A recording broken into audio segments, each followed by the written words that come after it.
All right, everybody, welcome back. I want to be real for a second. We live in a world that's always online. Our friendships, relationships, jokes, even arguments, they all show up in text messages, Snapchat stories, Instagram comments, or anonymous posts. It's just how we live now. And with all of that, something dark has slipped in, and it's called online bullying. Now, I know some people might say, it's not that deep, or it's not that serious, or they need to toughen up. But here's the thing. What happens online doesn't stay online. It hits real hearts, real minds, real lives. So today we're going to unpack what God says about this and how we're called to respond. Not just stand by avoiding harm, but by stepping in with love, even when it's hard to do. And I want to start with Proverbs 18:21. It says, the tongue has the power of life and death. That's a bold claim. It means your words, typed or spoken, carry power to either bring someone to life or to crush them. And online, where tone gets lost and things spread fast, words hit even harder. A private insult becomes a public shame. A joke turns into a meme. A group chat becomes a place where someone gets voted out, literally or emotionally. But the truth? There's no neutral ground. You're either speaking life or death into somebody's story. So ask yourself this hard question. Would you still type it if Jesus was in the group chat? Would you still post it if you saw that person cry afterwards?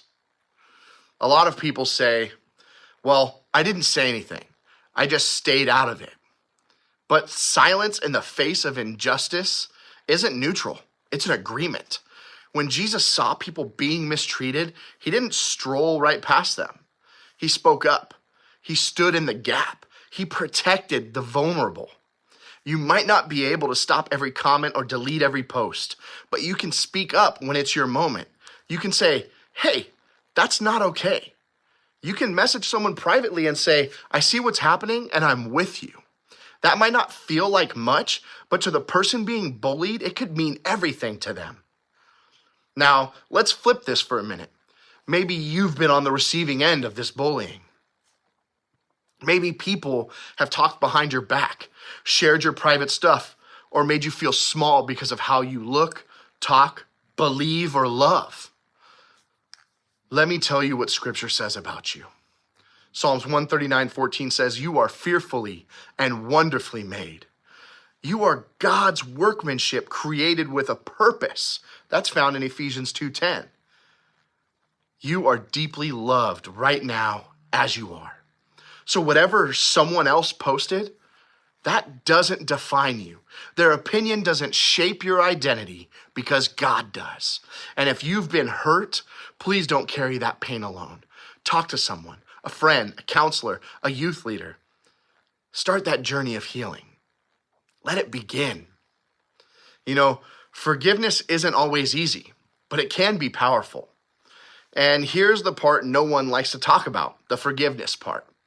What do you do if the person who hurt you says they're sorry? Or worse, never does? Forgiveness isn't saying what happened was okay. It's saying, I refuse to let this pain own me. It's not about letting someone back into your life without boundaries. It's about freeing yourself from the weight of bitterness.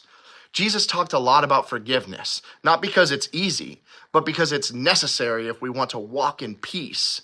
You're not weak for forgiving someone, even though the world says you are. You're actually incredibly strong. Imagine for a second that someone's scrolling their feed late at night, feeling totally alone. And then they see your post. Not something flashy, just something real, something kind. Maybe even something silly that made them smile. That moment might be the thing that stops them from spiraling. You have influence, not just from likes or followers. You have real influence. So what are you using it for? You don't have to fix the internet. You just have to choose compassion, one message at a time, one comment, one post, one moment of courage. Let's go back to that verse. The tongue has the power of life and death. Let's flip that into our challenge. What if we used our words online and our online presence to speak life? What if we made our corners of the internet places where people felt seen, safe, and supported? Jesus never asked us to blend in. He called us to shine, even on social media, and I think especially there. So here's the challenge. Swipe with love, post with purpose, speak with courage, because someone out there needs your voice. And more than that, they need Jesus shining through it.